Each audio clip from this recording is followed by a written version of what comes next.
नमस्कार दोस्तों, आप लोग का हमारे चैनल में फिर से एक बार स्वागत है। दोस्तों, हम लोग जो आरआरबी एनटीपीसी 2024 की तैयारी हेतु प्रीवियस ईयर क्वेश्चन का लगातार एनालिसिस कर रहे हैं, उसी क्रम में आज आप लोगों के लिए 16/1/2021 का सेकेंड शिफ्ट का क्वेश्चन लेकर आया हूं। दोस्तों, जैसा कि आप लोग को पता है कि हर एक सेट में मैं जीके जीएस का एनालिसिस तो करता ही हूं, साथ में करेंट का न्यू अपडेट भी देता हूं। इसलिए बेहतर तैयारी हेतु आप हमारे चैनल पर बने रहें तथा चैनल को लाइक एवं सब्सक्राइब कर दें, क्योंकि आप लोग को पता है दोस्तों कि प्रीवियस ईयर क्वेश्चन किसी भी एग्जाम के लिए बहुत ही इंपॉर्टेंट साबित होता है, क्योंकि इसी के आधार पे आने वाले सभी एग्जाम के क्वेश्चन बनते हैं।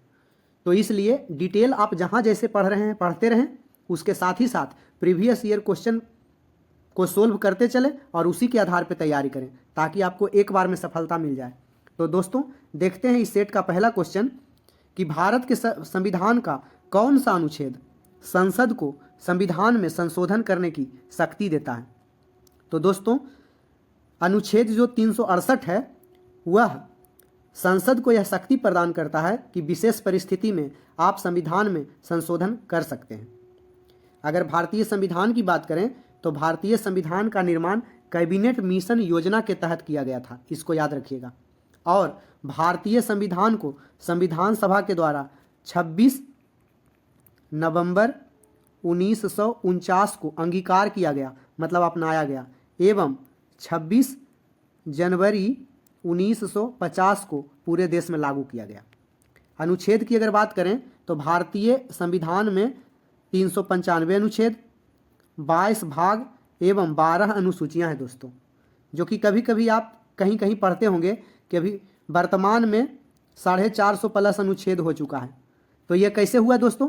तो उप अनुच्छेद मिलाकर, जैसे कि 51 का क, फलना का घ, फलना का ख, ऐसे करके 450 प्लस हुए हैं। उसी तरह से भाग भी हुए हैं दोस्तों 25, और अनुसूची वर्तमान में 12 है, जबकि जिस समय संविधान लागू हुआ था उस समय अनुसूची दोस्तों 8 हुआ करती थी। अभी वर्तमान में 12 अनुसूची है। मेन रूप से आप इसी को याद रखिएगा कि भारतीय संविधान में 395 अनुच्छेद, 22 भाग एवं 12 अनुसूचियां हैं। ये उप अनुच्छेद, उप अनुसूची, ये सब मिला के हैं दोस्तों। अगर ऑप्शन की बात करें तो दोस्तों अनुच्छेद 144 के बारे में आप जान लीजिए कि भारत में सिविल और न्यायिक प्राधिकारी जितने भी हैं वह सर्वोच्च न्यायालय के बात को इग्नोर नहीं कर सकते हैं, मानने के लिए बाध्य हैं, ऐसा 144 कहता है। 356 से कुछ याद आया होगा आपको, पिछला सेट करवाए थे हम पिछला सेट में, इसलिए बोलता हूँ सभी सेट को देखते चलिए। और मेरा दावा है कि आप 50 सेट देखते देखते आपको बहुत कुछ याद आ जाएगा। 356 से हम 3 अनुच्छेद को कंटिन्यू करते हैं, 352, 356 और 360। तीनों को फिर से रिवीजन करते हैं। 352 क्या कहता था दोस्तों? तो 352 कहता था राष्ट्रपति को युद्ध, बाहरी आक्रमण या सशस्त्र विद्रोह के कारण भारत या उसके किसी भाग के सुरक्षा को खतरा होने पर आपातकाल की घोषणा 352 के आधार पर ही राष्ट्रपति करते हैं। जबकि 356 दोस्तों, तो 356 के तहत राष्ट्रपति को किसी राज्य में संवैधानिक तंत्र जब विफल हो जाता है तो राष्ट्रपति शासन लागू किया जाता है इसके तहत। और 360 में दोस्तों, तो 360 के तहत राष्ट्रपति को वित्तीय आपातकाल घोषित करने का अधिकार है। और इसके बारे में याद रखिएगा कि भारत में भी एक बार भी वित्तीय आपातकाल घोषित नहीं किया गया है। अनुच्छेद 198 के बारे में आप याद रखिएगा कि विधानसभा में धन विधेयक के संबंध में विशेष प्रक्रिया जब आती है तो इसका सोल्व 198 के तहत किया जाता है। दोस्तों, आप लोग को पता है कि हर एक सेट में मैं फर्स्ट में और लास्ट में एक क्वेश्चन का आंसर कमेंट करने के लिए कहता हूँ, ताकि मुझे पता चले कि आपकी तैयारी कैसी चल रही है। तो आज कमेंट कीजिएगा एक क्वेश्चन का आंसर। ये क्वेश्चन जो दिया गया था संविधान संशोधन के बारे में, तो आप लोग कमेंट करके बताइएगा कि भारतीय संविधान में संविधान संशोधन की प्रक्रिया किस देश से लिया गया है। नेक्स्ट क्वेश्चन देखते हैं। Dash is note an example of an insulator. कह रहा है डैश इज नोट, क्या नहीं है, एन एग्जाम्पल, एक उदाहरण, ऑफ एन इंसुलेटर, एक इंसुलेटर का। इंसुलेटर मतलब दोस्तों कुचालक, जो अपने से होकर विद्युत और उष्मा का को है चलने नहीं देता है, यानी कुचालक है, खराब चालक है। तो दोस्तों इनमें से कौन विद्युत का खराब चालक कहता है? इनमें से इंसुलेटर का एग्जाम्पल नहीं है, मतलब चालक का एग्जाम्पल है। तो ह्यूमन बॉडी दोस्तों, ये सब तो इंसुलेटर है, डायमंड, ग्लास और रबर सब विद्युत का कुचालक है, लेकिन पूछ रहा है कौन नहीं है, तो ह्यूमन बॉडी नहीं है इंसुलेटर का एग्जाम्पल। क्यों नहीं है दोस्तों? तो ह्यूमन बॉडी का जो है प्रतिरोध लगभग 1000 ओम होता है, 100 के ओम। के मतलब होता है 1000, 100 के मतलब 1,00,000, 1,00,000 ओम होता है दोस्तों। जबकि एग्जाम में पूछेगा कि पानी से भीगा हुआ व्यक्ति के शरीर का प्रतिरोध कितना होता है, तो 1000 ओम होता है दोस्तों। ओम का सिंबल ये है। अच्छा, डायमंड की बात करें, हीरा और ग्रेफाइट दोस्तों दोनों कार्बन कॉपर रूप है, जिसमें कि हीरा विद्युत का कुचालक है जबकि ग्रेफाइट विद्युत का सुचालक है, तो इसको भी ध्यान में रखिएगा। जबकि ग्लास के बारे में याद रखिएगा, कांच का क्वेश्चन पूछता है कि कांच को अतिशीतित द्रव भी कहा जाता है। नेक्स्ट क्वेश्चन देखते हैं, निम्नलिखित में से किस शहर को क्वीन ऑफ द अरेबियन सी, मतलब क्वीन मतलब रानी, ऑफ द अरेबियन माने अरब सी मतलब सागर, अरब सागर की रानी किसे कहा जाता है? तो दोस्तों कोच्चि को अरब सागर की रानी कहा जाता है। बहुत बार भौगोलिक उपनाम पूछा जाता है दोस्तों सभी का, जिसमें कुछ कुछ बोल देता हूँ, बहुत सारा पिछला सेट में भी करवा दिया हूँ और प्ले लिस्ट भी बना हुआ है, उसको भी जाके देख सकते हैं आप सभी सेट को। जैसे ईश्वर का निवास स्थान प्रयागराज को कहा जाता है, भारत का बोस्टन अहमदाबाद को कहा जाता है, 5 नदियों की भूमि पंजाब को कहा जाता है, उत्तर भारत का मैनचेस्टर कानपुर को कहा जाता है, जबकि दक्षिण भारत का मैनचेस्टर कोयम्बटूर को कहा जाता है, बुनकरों का शहर पानीपत को कहा जाता है, त्योहारों का नगर मदुरै को कहा जाता है, क्वीन ऑफ डेक्कन पुणे को कहा जाता है, नवाबों का शहर लखनऊ को कहा जाता है, भारत का रूर छोटा नागपुर के पठार को कहा जाता है, पूर्व का पेरिस जयपुर को कहा जाता है। ये सब याद रखिएगा। नेक्स्ट क्वेश्चन देखते हैं, बहुत सारा बताने का रहता है लेकिन वीडियो काफ़ी लंबी हो जाएगी, इसलिए नहीं उतना बता पाते हैं। अभी तो बहुत सारा सेट होगा दोस्तों, सभी में कुछ ना कुछ नया नया बता दूंगा। निम्नलिखित में से कौन सा आर्थिक भूगोल का उपक्षेत्र नहीं है दोस्तों? तो राजनीतिक भूगोल आर्थिक भूगोल का उपक्षेत्र नहीं है, क्योंकि आर्थिक भूगोल में सभी अर्थ से जुड़े भूगोल रहेंगे, मतलब रुपया पैसा से रिलेटेड। तो संसाधन से पैसा कमाया जा सकता है, पर्यटन से पैसा कमाया जा सकता है, कृषि से पैसा कमाया जा सकता है, ये सब भूगोल का जो है क्षेत्र है और उससे पैसा मिलता है। लेकिन राजनीतिक भूगोल ऐसा कुछ नहीं है दोस्तों। राजनीतिक भूगोल आर्थिक भूगोल का उपक्षेत्र नहीं है। और जबकि पर्यटन भूगोल की अगर बात करें तो पर्यटन भूगोल जो होता है वो इस शाखा में पर्यटन और यात्रा से संबंधित चीज़ों के बारे में बताया जाता है। और ज्वालामुखी, भूकंप, सुनामी, भूमंडलीय ऊष्मीकरण, ये सब पर्यटन भूगोल को प्रभावित करने वाला कारक है, क्योंकि ज्वालामुखी या भूकंप आएगा तो पर्यटन लोग करेंगे नहीं, प्रभावित हो जाएगा। तो इस तरह से याद रखिएगा। आर्थिक भूगोल के विभिन्न शाखाएं होती है, जैसे कृषि भूगोल, वाणिज्यिक भूगोल, परिवहन भूगोल, संसाधन भूगोल, ये सब होते हैं दोस्तों। नेक्स्ट क्वेश्चन देखते हैं, नील की बलात् कृषि के खिलाफ, यानी नील का जो बलात् कृषि मतलब होता है बलपूर्वक खेती जो करवाया जाता था, उसके खिलाफ महात्मा गांधी द्वारा प्रेरित प्रमुख विद्रोह का नाम बताइए। नील के खिलाफ जो बलपूर्वक खेती कराया जाता था उसके खिलाफ महात्मा गांधी ने क्या विद्रोह चलाया था? तो उसको चंपारण सत्याग्रह बोलते हैं दोस्तों। चंपारण सत्याग्रह कब हुआ था? तो 1917 में हुआ था दोस्तों, स्टार्ट 1917 में हुआ था। इसके लिए 1916 में एक लखनऊ अधिवेशन हुआ था दोस्तों, उसी में बिहार के एक किसान थे जमींदार राजकुमार शुक्ल, यही मीटिंग में इनको गांधी जी को निमंत्रण दिए थे बिहार आने के लिए, क्योंकि उस समय चंपारण में, बिहार में ही चंपारण से स्टार्ट हुआ था, लेकिन बिहार में 3 कठिया प्रथा चलाया जा रहा था। 3 कठिया मतलब 3 कट्ठा 20 कट्ठा में 3/20, 20 कट्ठा का होता है 1 बीघा, यानी 1 बीघा में 1 बीघा के 3 कट्ठे में नील की खेती करनी होती थी सब किसान को। तो उसके खिलाफ ये मतलब मुहिम चलाया गया चंपारण सत्याग्रह। गांधी जी के द्वारा और भी सत्याग्रह किया गया, जैसे खेड़ा सत्याग्रह 1918 में, आप या असहयोग आंदोलन 1920 से 22 तक चला दोस्तों, सविनय अवज्ञा आंदोलन 1930 में हुआ स्टार्ट दोस्तों। तो ये सब याद रखिएगा, बहुत सारा चीज़ फैक्ट गांधी जी से जुड़ा बता दिया था। और महात्मा गांधी के चंपारण सत्याग्रह का विरोध एक आदमी किए थे, उनका नाम था NG रंगा, इसको याद रखिएगा। मुंडा विद्रोह यहाँ देखिए दिया हुआ है, तो मुंडा विद्रोह 1899 से 1900 के बीच कहीं स्टार्ट हुआ था, ज़्यादा तो 1900 ही आता है, बुक में रहता है, तो इसको भी याद रखिएगा। दांडी मार्च तो जानते ही हैं, असहयोग आंदोलन सब बता ही दिए, पिछला सेट में भी करवा दिए। नेक्स्ट क्वेश्चन देखते हैं, 31 अक्टूबर 2020 तक प्राप्त जानकारी के अनुसार संयुक्त राष्ट्र में 10 सदस्य देश शामिल हैं। तो 31 अक्टूबर 2020 तक ही न, बल्कि अभी करेंट अपडेट कर दीजिए, क्योंकि मैं तो करेंट का भी अपडेट करके बताता हूँ आपको। तो सबसे पहले समझिए संयुक्त राष्ट्र क्या है। तो हर एक सेट में लगभग ये फेवरेट क्वेश्चन एनटीपीसी का है, संयुक्त राष्ट्र, पूरा टॉपिक पढ़ के जाइएगा। संयुक्त राष्ट्र का स्थापना 24 अक्टूबर 1945 को हुआ था दोस्तों। तो संयुक्त राष्ट्र का नाम जो है संयुक्त राज्य अमेरिका के तत्कालीन राष्ट्रपति थे फ्रैंकलिन डी रूजवेल्ट, उन्हीं के द्वारा किया गया था। इसका प्रमुख अंग का फिर से रिवीजन कर लेते हैं। इसमें संयुक्त राष्ट्र महासभा होता है दोस्तों।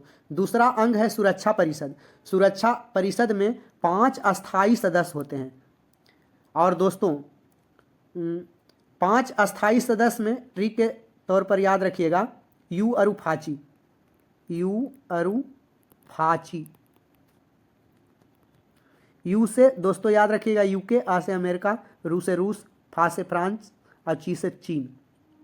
तो ये पांचों जो है अस्थाई सदस्य हैं दोस्तों।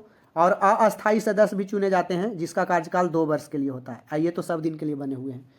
तीसरा अंग है संयुक्त राष्ट्र आर्थिक एवं सामाजिक परिषद। चौथा अंग है दोस्तों संयुक्त राष्ट्र न्यास परिषद। 5वां अंग है दोस्तों अंतर्राष्ट्रीय न्यायालय, जिसका कि मुख्यालय नीदरलैंड द हेग में है। और एक होता है संयुक्त राष्ट्र सचिवालय। अभी वर्तमान में संयुक्त राष्ट्र का जो है महासचिव एंटोनियो गुटेरस हैं, जो पुर्तगाल के हैं। और संयुक्त राष्ट्र में वर्तमान में आज तक जब वीडियो रिकॉर्ड कर रहा हूं तब तक 193 देश हो गए हैं। और सबसे नवीनतम देश साउथ सूडान है। नेक्स्ट क्वेश्चन देखते हैं। 1857 के विद्रोह में अपने सभी श्वेत अधिकारियों की हत्या में कौन सी पैदल सेना शामिल थी? का 1857 का जब विद्रोह हुआ था तो अपने सभी श्वेत अधिकारी का हत्या कर दिया था। कौन सा पैदल सेना का टुकड़ी था? तो 41वीं नेटिव इन्फेंट्री था दोस्तों।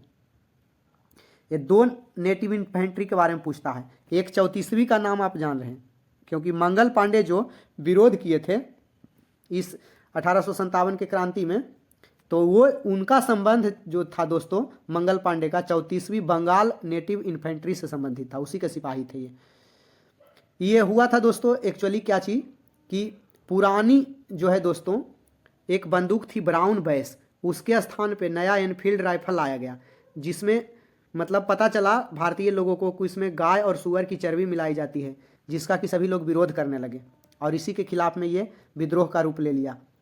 एक चीज़ इंपॉर्टेंट चीज़ याद रखिएगा, कभी अभी से पहले नहीं बताया था मैं, ऐसा कौन सा एक शायर थे या कवि थे जिन्होंने 1857 को अपनी आंखों से देखा था? तो मिर्जा गालिब, याद रखिएगा। 1857 का स्वतंत्रता संग्राम जो हुआ था उसका प्रतीक था कमल और रोटी, याद रखिएगा। और इस समय गवर्नर जनरल लॉर्ड कैनिंग थे, तो इसको ध्यान में रखिएगा। और मंगल पांडे का घटना कहाँ से हुआ था? तो बैरकपुर छावनी से हुआ था। नेक्स्ट क्वेश्चन देखते हैं। अच्छा, 1857 के क्रांति की शुरुआत मेरठ से हुई थी, याद रखिएगा। बैरकपुर वहाँ पे नहीं बताइएगा, मंगल पांडे का संबंध बैरकपुर से था, जबकि क्रांति की शुरुआत मेरठ से हुई थी। राष्ट्रीय ग्रामीण स्वास्थ्य मिशन कब शुरू किया गया था? तो दोस्तों यह 12 अप्रैल 2005 को शुरू किया गया था। राष्ट्रीय ग्रामीण स्वास्थ्य मिशन का बहुत सारा पहल है और इसका दोस्तों इसी के अंतर्गत जननी शिशु सुरक्षा कार्यक्रम आता है, राष्ट्रीय बाल स्वास्थ्य कार्यक्रम आता है, निःशुल्क दवा और निःशुल्क सेवा ये सब आता है। प्रधानमंत्री राष्ट्रीय डायलिसिस कार्यक्रम इसी के अंतर्गत आता है। एक सुने होंगे प्रधानमंत्री जन आरोग्य योजना लॉन्च हुआ था, वह भी इसी के अंतर्गत आता है, राष्ट्रीय ग्रामीण स्वास्थ्य मिशन के अंतर्गत। अच्छा, प्रधानमंत्री जन आरोग्य योजना की शुरुआत 23 सितंबर 2018 को हुई थी दोस्तों, झारखंड के रांची से। उस समय बीपीएससी में क्वेश्चन ये पूछा गया था। विश्व की सबसे बड़ी स्वास्थ्य बीमा योजना थी। इसके अंतर्गत 5 लाख स्वास्थ्य कवरेज सरकार के द्वारा निःशुल्क दिया जाता था, दिया जाता है अभी भी। नेक्स्ट क्वेश्चन देखते हैं। श्री गुरु रामदास जी अंतर्राष्ट्रीय हवाई अड्डा कहाँ स्थित है? तो यह अमृतसर में है। कुछ प्रमुख इंटरनेशनल हवाई अड्डा का याद रखिएगा, जैसे इंदिरा गांधी अंतर्राष्ट्रीय विमान क्षेत्र कहाँ है? दिल्ली में है। छत्रपति शिवाजी अंतर्राष्ट्रीय विमान क्षेत्र हवाई अड्डा मुंबई में है। नेताजी सुभाष चंद्र बोस अंतर्राष्ट्रीय हवाई अड्डा कोलकाता में है। कैंप गोड़ा अंतर्राष्ट्रीय हवाई अड्डा बेंगलुरु में है। राजीव गांधी अंतर्राष्ट्रीय हवाई अड्डा हैदराबाद में है। दाबोलिम अंतर्राष्ट्रीय हवाई अड्डा गोवा में है। अन्ना हवाई अड्डा चेन्नई में है, जबकि बिरसा मुंडा अंतर्राष्ट्रीय हवाई अड्डा रांची में है। तो ये सबको याद रखिएगा। नेक्स्ट क्वेश्चन देखते हैं। वेदों को इंडो आर्यन सभ्यता का सर्वप्रथम साहित्यिक अभिलेख माना जाता है। इंडो आर्यन का सभ्यता जो है उसका सर्वप्रथम साहित्यिक अभिलेख किसको माना जाता है? वेद को। इसमें शामिल 4 वेद के नाम है, ऋग्वेद, सामवेद, यजुर्वेद और डैश वेद। यानी कि मोटा मोटी सिंपल क्वेश्चन है, पूछा गया है वेदों की संख्या कितनी होती है, कौन कौन वेद होते हैं। तो ये 3 वेद का नाम दिया है, चौथा वेद का नाम है दोस्तों अथर्ववेद। 4 वेद कौन है दोस्तों? ऋग्वेद, सामवेद, यजुर्वेद, अथर्ववेद। चारों का उपवेद पूछा जाता है, इसलिए उपवेद याद रखिएगा। ऋग्वेद का उपवेद है दोस्तों आयुर्वेद, आयुर्वेद ऋग्वेद का, शॉर्ट में लिख देते हैं आर फॉर ऋग्वेद। उसी तरह से सामवेद का उपवेद का नाम याद रखिएगा गंधर्व वेद। उसी तरह से यजुर्वेद का उपवेद का नाम याद रखिएगा धनुर्वेद, धनुर्वेद। और एक है दोस्तों अथर्ववेद, इसका उपवेद का नाम याद रखिएगा शिल्पवेद, शिल्पवेद इसका उपवेद है। तो चारों का याद रखिएगा। वेद कितने हैं दोस्तों? 4 हैं। उसी तरह से एक पूछ लेगा एग्जाम्पल में, पुराण कितने हैं? 18 पुराण होते हैं दोस्तों सनातन धर्म में। वेदांग यानी जिसको शास्त्र बोलते हैं, वेदांगों की संख्या 6 है, यानी 6 शास्त्र होते हैं, और उपनिषद की संख्या 108 होती है। तो ये सब इंपॉर्टेंट है। नेक्स्ट क्वेश्चन देखते हैं। The additional of which of the following, following मतलब निम्नलिखित में से, कह रहा निम्नलिखित एडिशन में से ऐड फिज, फिज मतलब दोस्तों जो सनसनाहट होती है, जो जैसे सॉफ्ट ड्रिंक, सॉफ्ट ड्रिंक के अंतर्गत स्प्राइट आता है दोस्तों, कोका कोला, ये सब, उसको खोलते हैं बोतल तो फिज, फिज मतलब सनसनाहट, ऐसे करके आवाज आता है। जैसे ही आप खोलिएगा ऐसे करके आवाज आता है दोस्तों। तो सनसनाहट के लिए कौन सा कहा जाता है कि गैस मिलाया जाता है उसमें दोस्तों? कौन सा अम्ल मिलाया जाता है? सॉरी, तो कार्बोनिक अम्ल मिलाया जाता है। गैस में कार्बन डाइऑक्साइड गैस मिलाया जाता है। गैस पूछेगा तो कार्बन डाइऑक्साइड गैस, और अम्ल पूछेगा तो कार्बोनिक अम्ल मिलाया जाता है दोस्तों। उसी तरह से देखिए सल्फ्यूरिक अम्ल दिया है। सल्फ्यूरिक अम्ल का रासायनिक सूत्र क्या होता है दोस्तों? H2SO4, जो कि बैटरी में भी पाया जाता है। एसिटिक अम्ल, एसिटिक अम्ल कहाँ होता है दोस्तों? तो सिरका में पाया जाता है दोस्तों। उसका सूत्र होता है CH3 और COOH, सिरका का। जबकि सिट्रिक या साइट्रिक अम्ल दोस्तों, तो साइट्रिक अम्ल खट्टा चीज में होता है दोस्तों, नींबू वगैरह में साइट्रिक अम्ल पाया जाता है। उसी तरह से बहुत सारा याद रखिएगा, जैसे पूछ दिया जाता है ऑक्जेलिक अम्ल टमाटर में पाया जाता है, टार्टरिक अम्ल इमली में पाया जाता है, एसिटिक अम्ल सिरका में पाया जाता है। 6% एसिटिक अम्ल का जलीय विलयन जो होता है उसको विनेगर कहा जाता है, वो भी याद रखिएगा। मैलिक अम्ल सेव में पाया जाता है, फॉर्मिक अम्ल नेटल, चींटी का, ये सब का डंक में पाया जाता है। तो ये सब याद रखिएगा। नेक्स्ट क्वेश्चन देखते हैं। कामगारों के उस समूह को जो उच्च अर्हता प्राप्त व कुशल होता है तथा मानसिक कार्य करता है को डैश कहा जाता है? तो वेतन भोगी कर्मचारी कहा जाता है, व्हाइट कॉलर वर्कर। कहता है कामगार का वैसा समूह, झुंड जो अर्हता प्राप्त रहता है, यानी कि कुशल होता है, टेक्निकल डिग्री धारण किए हुए रहता है और मानसिक कार्य करता है, उसको क्या कहते हैं? व्हाइट कॉलर वर्कर कहते हैं दोस्तों, जिसको कि हिंदी में सफेद पोश नौकरी बोलते हैं।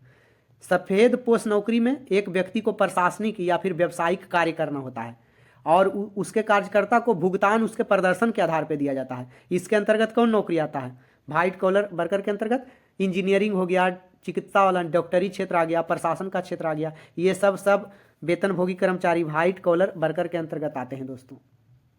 कारीगर तो जान रहे हैं, कोई भी काम करने वाले को कारीगर बोलते हैं। प्लम्बर जो पानी का पाइप उइप से रिलेटेड काम करता है, नल उल बनाने का, वो किसान जो खेत में काम करता है, किसान बोलते हैं उसको। नेक्स्ट क्वेश्चन देखते हैं। हम लोग किसान के बाल बच्चा हैं दोस्तों। उस देश का नाम बताइए जिसने अपनी प्रगति की गणना के लिए आधिकारिक मानक के तौर पर सकल राष्ट्रीय खुशहाली, ग्रॉस नेशनल हैप्पीनेस GNH की घोषणा की। कह रहा है कौन सा देश है जो सकल राष्ट्रीय खुशहाली की घोषणा किया है? तो भूटान किया है दोस्तों। ये सब रिपोर्ट इसमें बनते रहता है।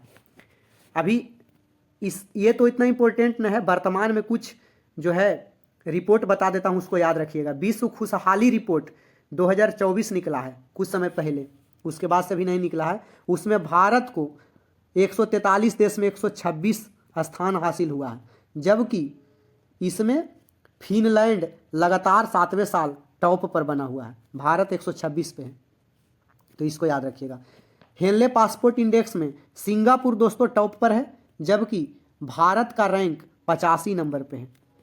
हंगर इंडेक्स विश्व भूख सूचकांक में बेलारूस टॉप पे है दोस्तों, बेलारूस देश, और भारत का पोजीशन 105 नंबर पे है। विश्व शांति सूचकांक में आइसलैंड टॉप पे है बना दोस्तों, और भारत का पोजीशन 116 है। उसी तरह से विश्व प्रेस सूचकांक में नॉर्वे टॉप पर बना हुआ है और भारत का पोजीशन 159 है। सभी करेंट है वर्तमान आज तक मैं बता रहा हूं दोस्तों। और मानव विकास सूचकांक में स्विट्जरलैंड टॉप पे बना हुआ है और भारत का पोजीशन 134 है। इतना बहुत इंपॉर्टेंट है, इसी से क्वेश्चन फंस जाएगा आपका, इतना रट लीजिएगा। नेक्स्ट क्वेश्चन देखिएगा, जो नहीं समझ में आता है फिर से रिवीजन करके सुन लीजिए। निम्नलिखित में से कौन सा एक वेब ब्राउजर नहीं है जिससे हम लोग मतलब वेब का कोई भी प्रकार का ब्राउजर का इस्तेमाल नहीं करते हैं इंटरनेट के संदर्भ में? तो दोस्तों विकिपीडिया ये वेब ब्राउजर नहीं है। बाकी ओपेरा से, मिनी ओपेरा से भी हम लोग नेट चलाते हैं। मोजिला फायरफॉक्स जो पहले चलता था आजकल अभी उतना उपयोग में नहीं आता है। और गूगल क्रोम तो सबका फेवरेट है, आपके भी फ़ोन में भी होगा।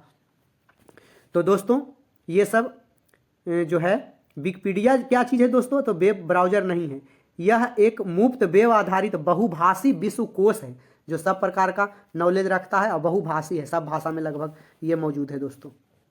अब विकिपीडिया के संस्थापक याद रखिएगा कि जिम्मी बेल्स और लैरी सेंगर है। दोस्तों एग्जाम, आज का एग्जाम बहुत टफ है, इसलिए हर एक चीज़ को पढ़ के जाइए, कोशिश कीजिए जितना नॉलेज आप गेन कीजिए डिटेल में। प्रीवियस ईयर क्वेश्चन है दोस्तों, आधार है कि इस तरह से हमको पढ़ना है। यहाँ पूछ दिया वेब ब्राउजर, मतलब इससे रिलेटेड क्वेश्चन पढ़ के जाना है। अगर आम्ल के बारे में पूछा तो आम्ल का टॉपिक हमको करके जाना है, इसलिए प्रीवियस ईयर क्वेश्चन देखना चाहिए। कि अगर आविष्कार पूछा प्रीवियस ईयर क्वेश्चन में तो मतलब वो बता रहा है कि आविष्कार से क्वेश्चन पूछा जाएगा नेक्स्ट एग्जाम में भी। तो इस तरह से इसीलिए प्रीवियस ईयर क्वेश्चन देखा जाता है। अच्छा याद रखेंगे और भी क्या, गूगल क्रोम ये भी, इससे हम लोग नेट चलाते हैं, ओपेरा से भी, बाकी सबसे। गूगल के संस्थापक दोस्तों जैसे विकिपीडिया का बताएं, गूगल का याद रखिएगा लैरी पेज और सर्जन ब्रिन। याहू एक होता है, याहू का जेरी यांग याद रखिएगा। अमेजन.com भी एक प्रकार का सेवा है, इसका स्थापना जेफ बेजोस किए थे। एक ईबे होता है दोस्तों, शायद इसको EBE बाई ऐसे कन्फर्म हम नहीं है, लेकिन शायद ऐसे ही ईबे लिखाता है। तो ईबे जो जिस पे कि सामान हम लोग बेचते हैं, नीलामी वेबसाइट है ये।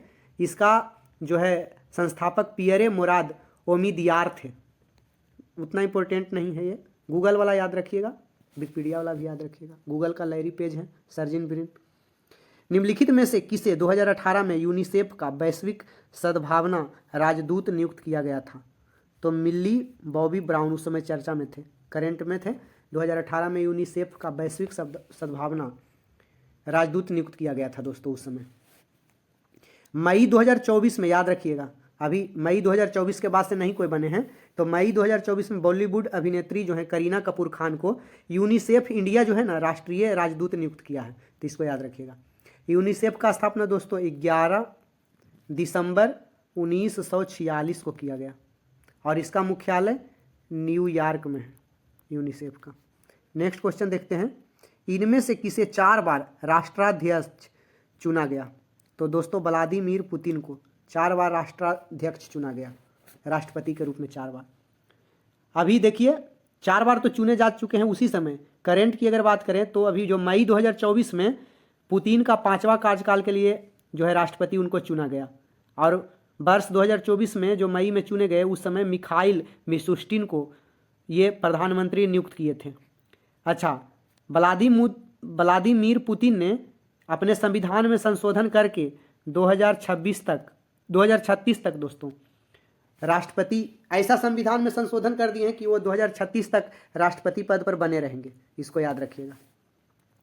नेक्स्ट क्वेश्चन देखते हैं, डैश एक सर्बियाई ऑस्ट्रेलियाई प्रेरक वक्ता यानी मोटिवेशनल स्पीकर हैं जो जन्मजात टेट्रा एमालिया सिंड्रोम नामक रोग से ग्रसित हैं, जिससे चारों पदांगों, हाथ और पैर, चारों पदांगों मतलब 2 हाथ और 2 पैर, इसलिए 4 हो गया, उसकी अनुपस्थिति वाले दुर्लभ विकार के रूप में परिभाषित किया जाता है। यानी कि समझ लीजिए कि एक ऑस्ट्रेलियाई प्रेरक वक्ता कौन है? तो निक वुजिसिक। तो इनके बारे में बता रहा है कि जन्मजात टेट्रा एमालिया सिंड्रोम से पीड़ित हैं। टेट्रा एमालिया सिंड्रोम, इसको याद रखिएगा, हो सकता है पूछ दे कि ऐसा बीमारी जिसमें 4 हाथ पैर नहीं होते हैं, जन्मजात हाथ पैर नहीं होते हैं, तो उस बीमारी को क्या बोलते हैं? तो टेट्रा एमालिया सिंड्रोम भी बोलते हैं इनको यही है। और ये मोटिवेशनल स्पीकर हैं दोस्तों, बहुत इंपॉर्टेंट। जैसे भारत में आप पढ़े होंगे कि मोटिवेशनल स्पीकर में कौन कौन है, जैसे संदीप माहेश्वरी हैं, चाहे और भी बहुत, विकास दिव्य कीर्ति सर, ये सब हैं, मोटिवेट करते हैं। तो इस तरह से नेक्स्ट क्वेश्चन देखते हैं, और कोई खास नहीं है इसमें। डैश भारत का पहला मल्टी पेटाफ्लॉप सुपर कंप्यूटर है? कौन भारत का पहला मल्टी पेटाफ्लॉप सुपर कंप्यूटर है जिसे Indian institute of tropical metrology IITM Pune में स्थापित किया गया है? और 450 करोड़ की लागत से विकसित इस सुपर कंप्यूटर का उपयोग मौसम और जलवायु के भविष्यवाणी के लिए किया जाता है। तो उस कंप्यूटर का नाम है दोस्तों प्रत्यूष, जिसको कौन बनाया? IITM, जिसका कि फुल फॉर्म यहाँ देखिए दिया हुआ है नाम हिंदी में, IITM। तो याद रखेंगे कि प्रत्यूष है, प्रत्यूष का मतलब होता है उगता हुआ सूरज, इसको याद रखिएगा। और सुपर कंप्यूटर से रिलेटेड महत्वपूर्ण चीज़ आपको बता देता हूँ, ये तो हालांकि अभी बहुत पुराना हो चुका है। अभी भारत के टॉप 3 सुपर कंप्यूटर के बारे में बात करते हैं। तो फर्स्ट का नाम एरावत है, लिख देता हूँ दोस्तों। भारत का सबसे तेज सुपर कंप्यूटर का नाम अभी वर्तमान में एरावत है, जिसको कि CDEC पुणे के द्वारा निर्माण किया गया है दोस्तों। और दूसरा का नाम है दोस्तों परम सिद्धि, परम सिद्धि, इसका भी निर्माण दोस्तों CDEC पुणे के द्वारा किया गया है। और थर्ड पोजीशन पर प्रत्यूष है दोस्तों, इसका जो है निर्माण अभी आप लोगों ने पढ़ा IITM ने किया। तो ये तीनों को पक्का याद रखिएगा। नेक्स्ट क्वेश्चन देखते हैं, प्रसिद्ध जुलू जनजाति किस देश से संबंधित है? तो दक्षिण अफ्रीका से है। बहुत पुराने महादेश में चाहे बहुत सारे पुराने जनजाति होते हैं जो विभिन्न प्रकार के महादेशों में पाए जाते हैं। तो याद रखिएगा कि जुलू जनजाति दक्षिण अफ्रीका में पाई जाती है। और इसके अलावा जाम्बिया, जिम्बाब्वे और मोजाम्बिक देश में भी रहता है। अफ्रीका की जनजाति याद रखिएगा पिग्मी, बुशमैन, बोअर, ये सब अफ्रीका में पाया जाता है दोस्तों। उसी तरह से अमेरिका के पूछेगा जनजाति आपको तो बताइएगा रेड इंडियन, अमेरिका की जनजाति है। ऑस्ट्रेलिया का पूछेगा तो बताइएगा बिनदिबू, बिनदिबू जनजाति कहाँ पाया जाता है दोस्तों? तो ऑस्ट्रेलिया में। एशिया में कौन जनजाति पाई जाती है? सेमांग, आइनू, खिरगिज, ये सब एशिया की जनजाति है दोस्तों। न्यूजीलैंड के माओरी याद रखेंगे। नेक्स्ट क्वेश्चन देखते हैं, स्वच्छ सर्वेक्षण भारत भर के शहरों और कस्बों में साफ सफाई और स्वच्छता का एक वार्षिक सर्वेक्षण है।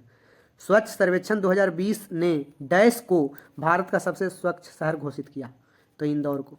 कहता है स्वच्छ जो सर्वेक्षण है वो भारत के शहर और कस्बा में साफ सफाई को प्रेरित करता है।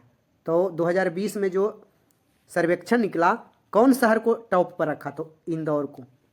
लेकिन अभी वर्तमान में करेंट अफेयर को अपडेट कीजिए और याद रखिएगा कि इंदौर शहर वर्ष 2024 में जो रैंक निकला उसके तहत लगातार 7वां बार टॉप पर बना रहा। और इंदौर के साथ साथ पहला बार सूरत भी संयुक्त तौर पर सबसे स्वच्छ शहर यानी टॉप पर रहा। स्वच्छ सर्वेक्षण में राज्य की अगर बात करें तो ओवरऑल तो राज्य में महाराष्ट्र टॉप पर रहा था दोस्तों, तो इसको भी ध्यान में रखिएगा। नेक्स्ट क्वेश्चन देखते हैं,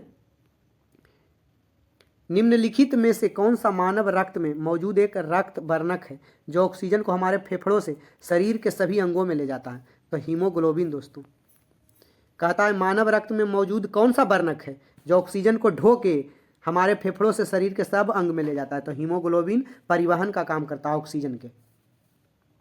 और हीमोग्लोबिन जो है, ये हीमोग्लोबिन नामक लाल वर्णक के कारण ही खून का रंग दोस्तों लाल होता है, जिसको कि आप लोग जानते होंगे। और लाल रक्त कणिकाओं को एरिथ्रोसाइट कहते हैं, जबकि श्वेत रक्त कणिका को ल्यूकोसाइट कहते हैं। अगर लाल रक्त कण जिसको कि RBC बोलते हैं, इसमें संख्या में कमी अगर हो जाए तो इसको एनीमिया बोलते हैं, खून की कमी। जबकि अगर बढ़ जाए तो याद रखिएगा पॉलीसीथेमिया कहते हैं उसको। और जब WC श्वेत रक्त कणिकाएं अगर इसका संख्या में वृद्धि हो जाए तो उसको ल्यूकेमिया बोलते हैं। इसकी कमी हो जाए दोस्तों तो इसको लाइकोपेनिया कहा जाता है। तो दोनों को याद रखिएगा। WC की संख्या में वृद्धि को ल्यूकेमिया बोलते हैं, जबकि WBC की संख्या में कमी को लाइकोपेनिया कहा जाता है। अच्छा, रक्त समूह के खोज कौन किया था दोस्तों? कार्ल लैंडस्टीनर ने किया था। 1900 के आसपास किए थे दोस्तों, 1900 में ही रक्त समूह को A, B और O 3 ग्रुप का खोज किए थे, जबकि AB ग्रुप का खोज इनका कार्ल लैंडस्टीनर का चेला लोग किया था। नेक्स्ट क्वेश्चन देखते हैं। भारतीय राष्ट्रीय कांग्रेस के प्रथम अध्यक्ष का नाम क्या था? तो भारतीय राष्ट्रीय कांग्रेस का प्रथम अध्यक्ष व्योमेश चंद्र बनर्जी बने थे, पहले अध्यक्ष। इसके बारे में तो बहुत चर्चा कर दिए थे। इसका स्थापना दोस्तों 1885 में हुआ था और 72 प्रतिनिधि ने भाग लिया था उस समय, और उस समय भारत के वायसराय कौन थे? लॉर्ड डफरिन थे। तो इसको याद रखिएगा। 3-4 अधिवेशन पक्का याद रखिएगा। शुरू वाला 1885, 1886, 1887 और 1888, 4 तो पक्का याद रखिएगा। 1885 में पहला अध्यक्ष जो कि एक हिंदू अध्यक्ष थे, WC बनर्जी। दूसरा अध्यक्ष 1886 में दादा भाई नौरोजी के द्वारा अध्यक्षता किया गया, जो एक पारसी अध्यक्ष थे। 1887 में दोस्तों याद रखिएगा कि मुस्लिम अध्यक्ष थे पहले कांग्रेस के मुस्लिम अध्यक्ष बदरुद्दीन तैयब जी, और 1888 में प्रथम अंग्रेज अध्यक्ष जो कि जॉर्ज यूल एक ईसाई धर्म के थे। यानी कि चारों, पहला कांग्रेस का चारों अधिवेशन 4 धर्म के लोगों के द्वारा अध्यक्षता किया गया। और भारत में पहली महिला अध्यक्ष कांग्रेस की कौन बनी? तो 1917 में याद रखेंगे, एनी बेसेंट। जबकि प्रथम भारतीय महिला अध्यक्ष 1925 में सरोजनी नायडू बनी थी। Next question. सभी सेट में कुछ नया नया बताया हूँ, तो सभी सेट को देखें।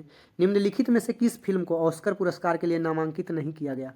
तो दोस्तों कर्मा को ऑस्कर के लिए नामांकित नहीं किया गया, जबकि सलाम बॉम्बे को अगर बात किया जाए तो सलाम बॉम्बे को ऑस्कर में 1988 में नामांकित किया गया था दोस्तों। उसी तरह से मदर इंडिया की अगर बात करें तो मदर इंडिया को 1957 में ऑस्कर पुरस्कार के लिए नामांकित किया गया था, जबकि लगान को अगर बोलें तो लगान को 2001 में किया गया था। याद रखेंगे कि ऑस्कर का स्थापना दोस्तों 1927 में हुआ था, और ऑस्कर पुरस्कार का पहला पुरस्कार देने का सिलसिला 1929 से स्टार्ट हुआ। मैंने स्थापना 27 में हुआ, लेकिन पुरस्कार देने का कार्य 1929 से किया गया। नेक्स्ट क्वेश्चन देखते हैं। व्हाई आई एम हिंदू नामक पुस्तक के लेखक तो शशि थरूर लिखे हैं इस बुक को। बहुत सारा बुक जो करंट में चलते रहता है, बराबर पूछता है, तो अभी वर्तमान में करंट बुक बहुत सारा चला है, उसको याद रखिएगा। जैसे हेड्स एंड टेल्स कौन लिखे? मेनका गांधी। बहुत सारा इनके बारे में पूछता है। विक्रम सेठ का बुक पूछता है। Suitable boy, golden gate, 2 lives कौन लिखे? तो विक्रम सेठ लिखे। सिलेक्शन डे कौन लिखे? अरविंद अडिगा लिखे। एग्जाम वॉरियर्स नरेंद्र मोदी लिखे। माई एक्सपेरिमेंट विथ ट्रूथ कौन लिखे? महात्मा गांधी लिखे। भारत की खोज, discovery of India, Jawaharlal Nehru. मैं नास्तिक क्यों हूँ? भगत सिंह लिखे, एक पत्रिका था।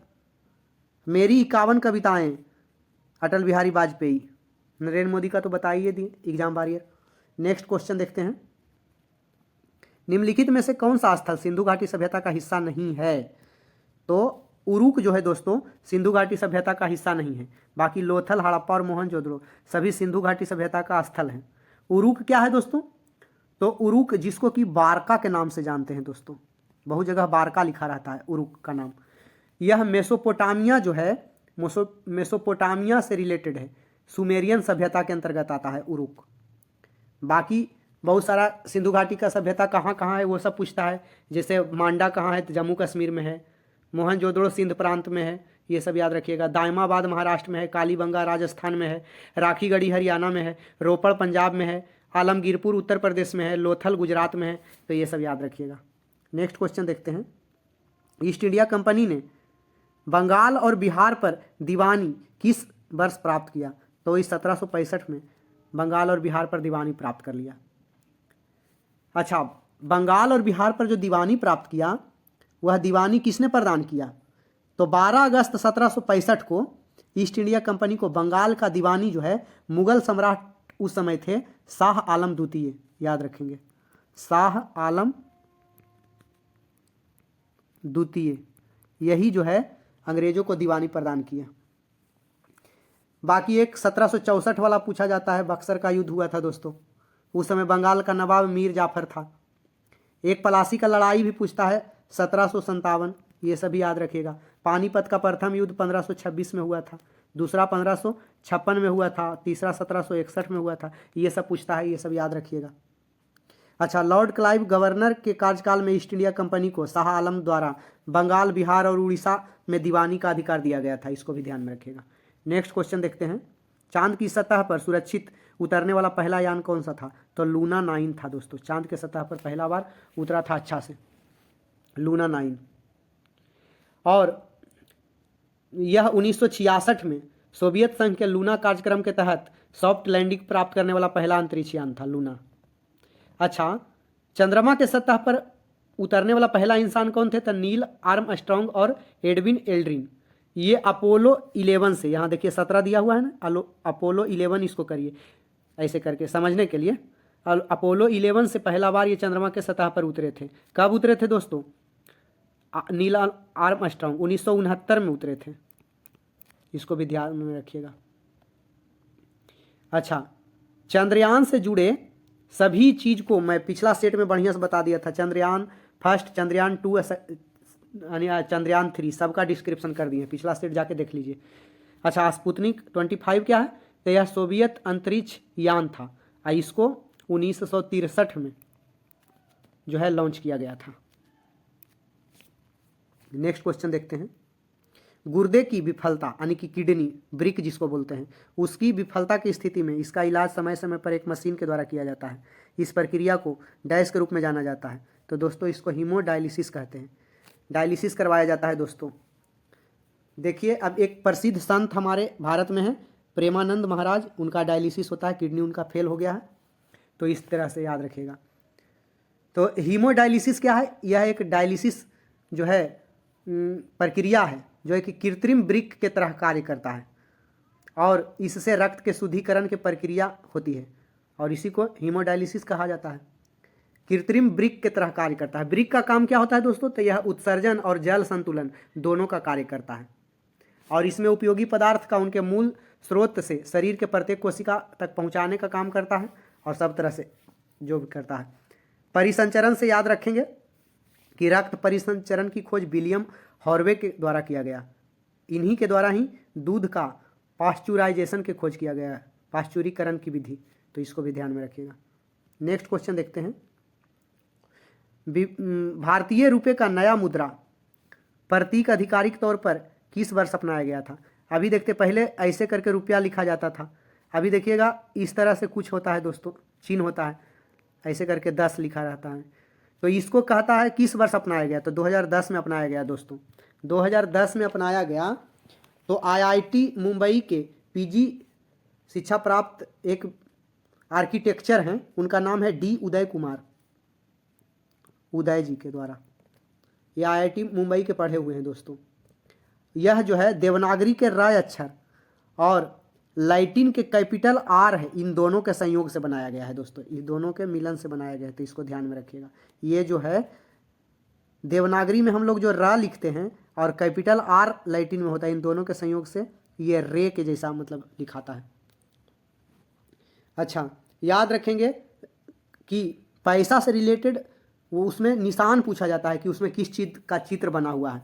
तो याद रखेंगे कि 2000 का नोट, सबसे पहले याद रखेंगे कि भारत में एक विमुद्रीकरण टाइप का एक पॉलिसी हो गया था 8 नवंबर 2016 को। विमुद्रीकरण उसको पूर्ण रूप से नहीं बोल सकते हैं।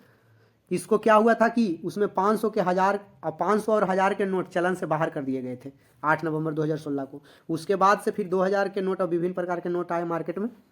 तो पूछा जाता है कि किस नोट पे किसका चित्र बना हुआ है। तो 2000 के नोट पे याद रखेंगे मंगलयान है। उसी तरह से 500 पर लाल किला, 100 रुपया के नोट पे रानी की बाव का चित्र बना हुआ है। एग्जाम में पूछता है दोस्तों, इसको सीरियस लें। मेरे एग्जाम में पूछा गया था एक बार 100 रुपया के नोट पे किसका चित्र बना हुआ है। उसी तरह से 100 के रानी का बाव, 200 पर सांची का स्तूप, 50 रुपया के नोट पे हम्पी का रथ बना हुआ है, 20 रुपया के एलोरा का गुफा है दोस्तों, या जो भी समझिए एलोरा, अजंता एलोरा जो समझते हैं वो, और 10 रुपया पे कोणार्क मंदिर है। नेक्स्ट क्वेश्चन देखते हैं। भारत में 1770 में स्थापित पहले बैंक का नाम क्या था? तो बैंक ऑफ हिंदुस्तान। बैंक का पूरा डिटेल पिछला सेट में बता दिए, बहुत शुरुआत से लेकर लास्ट तक, उसको पक्का जाके देखिएगा। फिर भी हम थोड़ा सा बोल देते हैं। 1770 में भारत में बैंक ऑफ हिंदुस्तान नाम से पहला बैंक स्थापित किया गया था और ये 1830 में ही बंद हो गया था, ज़्यादा चला था नहीं दोस्तों। 1865 में इलाहाबाद बैंक की स्थापना किया गया था। इलाहाबाद बैंक भारत का सबसे पुराना बैंक था जिसका कि विलय इंडियन बैंक में कर दिया गया। पहला पूर्ण भारतीय स्वामित्व वाला जो है पहला बैंक कौन है दोस्तों? पंजाब नेशनल बैंक है, पीएनबी। अब पीएनबी की स्थापना कब हुआ था? 1894 में हुआ था। अच्छा, भारतीय स्टेट बैंक की बात करें तो भारतीय स्टेट बैंक, इंपीरियल बैंक एक नाम सुने थे, 1901 में 3 बैंकों को मिला के बनाया गया था इंपीरियल बैंक 1921 में। उसी का नाम बदल के 1955 में राष्ट्रीयकरण करके स्टेट बैंक ऑफ इंडिया कर दिया गया, भारतीय स्टेट बैंक कर दिया गया। अच्छा, बैंकों का बैंक यानी कि केंद्रीय बैंक किसे कहते हैं? तो आरबीआई को बोलते हैं दोस्तों, रिजर्व बैंक ऑफ इंडिया को बोलते हैं। और इसका स्थापना 1935 में हुआ, जबकि इसका राष्ट्रीयकरण 1949 में हुआ। नेक्स्ट क्वेश्चन देखते हैं, निम्नलिखित में से किसका संबंध भारतीय अंतरिक्ष कार्यक्रम से नहीं है? तो सत्येंद्र नाथ बोस का संबंध भारतीय अंतरिक्ष कार्यक्रम से नहीं है। क्यों नहीं है? तो क्योंकि सत्येंद्र नाथ जो बोस हैं दोस्तों, ये एक खगोलज्ञ थे, माने कि भारतीय गणितज्ञ और भौतिक शास्त्री थे। माने एस्ट्रोनॉमिकल जो होता है वो भूगोल वेत्ता जिसको बोल सकते हैं हम हिंदी में, वो थे दोस्तों। सत्येंद्र नाथ बोस ने एक सब एटॉमिक पार्टिकल के खोज किए थे और इसी के नाम पे बोस को सम्मान देने के लिए इस पार्टिकल का नाम बोसॉन कण रखा गया। एक पढ़े होंगे कि बोसॉन पार्टिकल, उसका नाम इन्हीं के सम्मान में रखा गया। जबकि के सिवन, एस किरण कुमार और सतीश धवन, इन तीनों जो है यह 3 भारतीय अंतरिक्ष कार्यक्रम से जुड़े हैं और ये तीनों दोस्तों भारतीय अंतरिक्ष अनुसंधान केंद्र से संबंधित रहे हैं, इसरो से। इसरो की स्थापना 15 अगस्त 1969 को हुआ था दोस्तों, तो इस तरह से याद रखिएगा।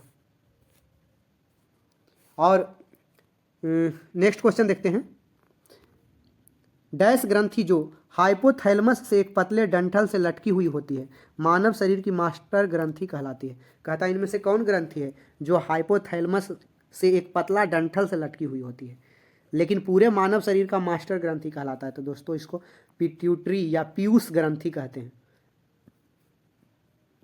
अच्छा, पीयूष ग्रंथि जो है मानव शरीर के मास्टर ग्रंथि कहलाता है, जबकि और ये जो है पीयूष ग्रंथि मनुष्य के शरीर में सबसे छोटी ग्रंथि भी होती है, तो इसको भी ध्यान में रखिएगा। मानव शरीर की सबसे बड़ी ग्रंथि की अगर बात करें दोस्तों तो उसका नाम यकृत है, जिसको कि लीवर बोलते हैं। जबकि मानव शरीर के द्वितीय सबसे बड़ी ग्रंथि अगर बात किया जाए तो अग्नाशय है। अग्नाशय ग्रंथि मिश्रित ग्रंथि की तरह कार्य करती है, अंतःस्रावी ग्रंथि भी है और बहिस्रावी यानी मिक्स्ड ग्लैंड उसको बोलते हैं, दोनों तरह का काम करता है, मिश्रित ग्रंथि है वो। अग्नाशय के ही बीटा कोशिका से इंसुलिन हार्मोन स्रावित होता है जो कि रक्त शर्करा का नियंत्रित करता है दोस्तों, तो इसको याद रखिएगा।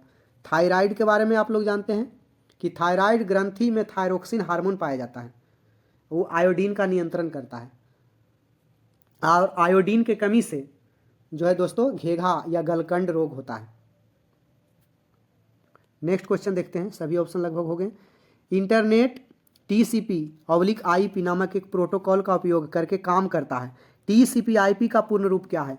यह सेम क्वेश्चन दोस्तों, एकदम सेम क्वेश्चन पीछे के सेट में आया है, पूरा डिटेल से बताए हैं, इसमें इसको कुछ नहीं बताएंगे। इसका याद रखिएगा, TCP का पूर्ण रूप ट्रांसमिशन कंट्रोल प्रोटोकॉल है और IP मतलब इंटरनेट प्रोटोकॉल होता है, तो याद रखिएगा, इसमें कुछ नहीं बताएंगे, एकदम सेम क्वेश्चन उठा के डाल दिया है दोस्तों। नेक्स्ट क्वेश्चन देखते हैं, मछलियों के बारे में निम्नलिखित में से कौन सा कथन सही नहीं है? तो मछली में का कथन सही नहीं, कहता है मछली के हृदय से होकर रक्त एक चक्र में केवल एक ही बार प्रवाहित होता है, तो ये सही है, तो ये तो ऑप्शन होगा नहीं। जो सही नहीं है वो आंसर होगा। कह रहा है कौन सही नहीं है, तो ये तो सही है, तो ये आंसर नहीं होगा। मछलियों के गलफड़ों के द्वारा रक्त को पंप किया जाता है और ऑक्सीकृत होता है, बिल्कुल सही है, तो ये भी आंसर नहीं होता है। मछलियों में दोहरा परिसंचरण होता है, नहीं दोस्तों, ये गलत है। तो यही तो पूछ रहा था कि कौन सा कथन सही नहीं है, मतलब गलत है, तो यही गलत है, यही आंसर सही होता है। अब मछलियों के हृदय में केवल 2 कक्ष होते हैं, तो गलत है ये भी। मछली का बहुत सारा विशेषता आप लोग जान लीजिए कि मत्स्य वर्ग के जितने भी प्राणी होते हैं ये असमतापी होते हैं और इनका हृदय द्विकक्षीय होते हैं। ये दोस्तों सही, तो सही नहीं पूछ रहा है तो जान लीजिए कि बाकी तीनों सही हैं। 1 नंबर, 2 नंबर और 3 नंबर सही है, क्योंकि मत्स्य वर्ग के जितने भी प्राणी होते हैं असमतापी होते हैं और इनका हृदय 2 कक्ष ही होता है। ये देखिए यहाँ लिखा है कि इनके हृदय में केवल 2 कक्ष होते हैं, बिल्कुल सही है। ये गलफड़ा से रक्त को पंप करते ऑक्सीकृत होता है, ये भी सही है। और मछली के हृदय से होकर रक्त एक चक्र में केवल एक ही बार प्रभावित होता है, ये भी सही है। तो तीनों सही है। कह रहा है कौन सही नहीं है, तो ये सही नहीं है, मतलब यही आंसर होगा। याद रखेंगे, कुछ मछलियों का कंकाल उपास्थि का बना होता है, जैसे शार्क वगैरह हुआ। मछली गिल्स से सांस लेती है। अच्छा, समुद्री मछली में सबसे छोटी मछली ड्वार्क गोबी होता है, इसको याद रखिएगा। और एक होता है मछली अस्कालियोडान, भारतीय समुद्र में पाई जाने वाली मांसाहारी शार्क मछली है ये, इसे डॉग फिश भी कहते हैं। नेक्स्ट क्वेश्चन देखते हैं। भारत में राष्ट्रीय मानवाधिकार आयोग की स्थापना किस वर्ष किया गया? तो 1993 में किया गया दोस्तों, भारत में।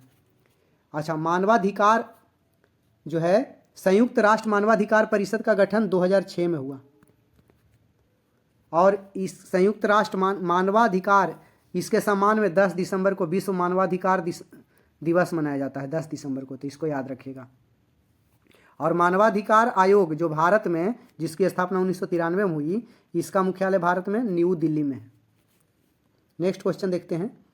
इसरो ने अक्टूबर 2008 में भारत के पहले लूनर प्रोब का परीक्षण किया, उस समय इसरो के अध्यक्ष कौन थे?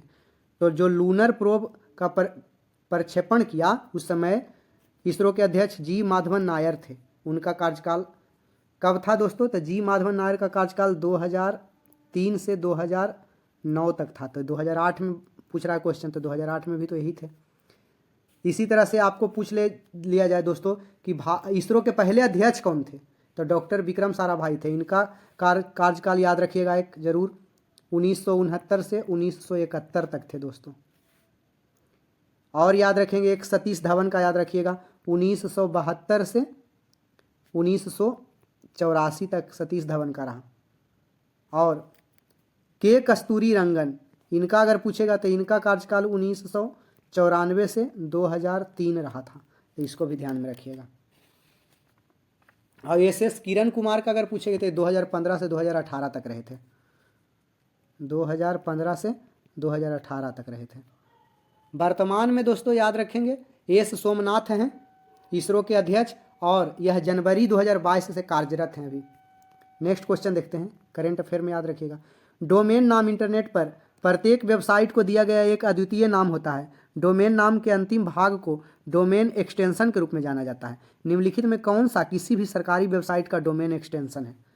कह रहा है कि इतना बड़ा लिख दिया है क्वेश्चन डराने के लिए, लास्ट में खाली पूछा है क्वेश्चन, देखिए समझिए। शुरुआत में बताया कि डोमेन नाम क्या होता है, उसका परिभाषा बता दिया गया कि इंटरनेट पर प्रत्येक वेबसाइट को दिया गया एक अद्वितीय नाम होता है। डोमेन नाम के अंतिम भाग को डोमेन एक्सटेंशन के रूप में जानते हैं, ये बताया परिभाषा आपको। लास्ट में क्वेश्चन पूछा कि इनमें से कौन सा सरकारी वेबसाइट का डोमेन नेम है। याद कीजिए, अगर आप मेरे पुराने दोस्त हैं, व्यूअर हैं, तो आपको पता होगा कि हम बताए थे .gov जो रहता है वो सरकारी वेबसाइट रहता है। तो यही तो बोल रहा है कि इनमें से कौन सा सरकारी वेबसाइट है। जैसे हम बताए थे www. कुछ भी लिखा रहेगा ABC और .gov. कुछ भी .in रहा, अगर gov. रहा तो गवर्नमेंट का वेबसाइट रहा। जैसे www.youtube.com, अगर .com है तो समझिए कॉमर्शियल है वेबसाइट। www.abc.mil अगर रहा था मिलिट्री का है, एकदम सब बता दिया था दोस्तों ये, अगर पुराने व्यूअर होंगे तो। अच्छा, www.abc.net रहा तो कोई भी नेटवर्क का है दोस्तों, तो याद रखेंगे। .co अगर किसी में रहा तो कंपनी का रहेगा। .org अगर किसी में रहता है ना, www.abc.org.in, तो org रहे तो ऑर्गेनाइजेशन का वेबसाइट रहेगा वो। www.abc.edu अगर रहा दोस्तों तो एजुकेशन का वेबसाइट है। और उसी तरह से मतलब सबका लगभग पिछला सेट में भी बता दिए थे। नेक्स्ट क्वेश्चन देखते हैं। भारत के प्रथम और एकमात्र कार्यकारी प्रधानमंत्री डैश थे। दोस्तों हमारे साथ बने रहिए, टाइम थोड़ा जरूर लगता है लेकिन आपको बहुत नॉलेज देते हैं और ये आप अनुभव करते होंगे। डैश भारत के प्रथम और एकमात्र कार्यकारी प्रधानमंत्री थे। तो गुलजारी लाल नंदा भारत के प्रथम और एकमात्र कार्यकारी प्रधानमंत्री थे, कार्यवाहक प्रधानमंत्री। इनके बाद कोई ना बना, ना अभी तक कुछ हुआ, यानी कि पहला और आखिरी ये भारत के गुलजारी लाल नंदा। गुलजारी लाल नंदा पंडित जवाहरलाल नेहरू और लाल बहादुर शास्त्री के मृत्यु के बाद 2 बार कार्यकारी प्रधानमंत्री बने थे ये। अच्छा, भारत के पहले प्रधानमंत्री कौन रहे? तो जवाहरलाल नेहरू, जवाहरलाल नेहरू, तो इसको भी याद रखिएगा। प्रधानमंत्री से रिलेटेड कुछ इंपॉर्टेंट फैक्ट आप लोग याद रखिएगा कि चौधरी चरण सिंह एकमात्र ऐसे प्रधानमंत्री रहे जो कभी लोकसभा में उपस्थित नहीं हुए। चौधरी चरण सिंह का चरण कभी लोकसभा में पड़ा ही नहीं। एक बीपी सिंह, देखिए विश्वनाथ प्रताप सिंह विश्वास मत प्राप्त करने में असफल होने वाले पहला प्रधानमंत्री हुए। मोरारजी देसाई सबसे अधिक उम्र में और राजीव गांधी सबसे कम उम्र में प्रधानमंत्री बने, इसको भी ध्यान में रखिएगा। और भारत के पहले उप प्रधानमंत्री सरदार वल्लभ भाई पटेल थे, इसको भी ध्यान में रखिएगा। नेक्स्ट क्वेश्चन देखते हैं। भारत में अंग्रेजों द्वारा यात्रियों के लिए रेलवे की शुरुआत किस वर्ष की गई थी? तो भारत में अंग्रेज द्वारा यात्री के लिए रेलवे की शुरुआत 1853 में हुई थी। कब दोस्तों? तो 16 अप्रैल 1853 में। उस समय जो है गवर्नर जनरल लॉर्ड डलहौजी था। पहला रेल मुंबई से ठाणे के बीच चला था 34 किलोमीटर, और दूसरा रेल जो है 36 किलोमीटर चला था दोस्तों। रेल से रिलेटेड याद रखेंगे, पहला रेल बजट साधारण बजट के साथ 1924-25 में पेश किया गया था मिक्स में, और 2017-18 के बजट में रेल बजट को साधारण बजट से अलग कर दिया गया। भारत के पहला रेल मंत्री आसिफ अली थे। सबसे पुराना भाप इंजन वाला ट्रेन कौन है? फेरी क्वीन, याद रखेंगे। और भाप इंजन के आविष्कारक कौन है? जेम्स वाट है। भारतीय रेलवे का शुभांकर कौन है दोस्तों? भोलू गार्ड है। स्वतंत्र भारत के पहले रेल मंत्री कौन थे? तो जॉन मथाई थे। करेंट में अभी याद रखिएगा कि भारत के पहला किसान रेल कहाँ से कहाँ चला था? महाराष्ट्र के देवलाली से लेके बिहार के दानापुर तक चला। जबकि भारत का पहला वंदे भारत ट्रेन वाराणसी से नई दिल्ली से वाराणसी के बीच चला दोस्तों। आपको पता है कि हर एक सेट में मैं फर्स्ट में और लास्ट में एक क्वेश्चन का आंसर कमेंट करने के लिए कहता हूं। तो आज का क्वेश्चन ये लास्ट है, और आप लोग कमेंट करके बताइएगा कि वर्तमान में रेलवे बोर्ड के अध्यक्ष और सीईओ कौन है। तो फिर से मिलते हैं एक नए सेट के साथ, तब तक के लिए धन्यवाद।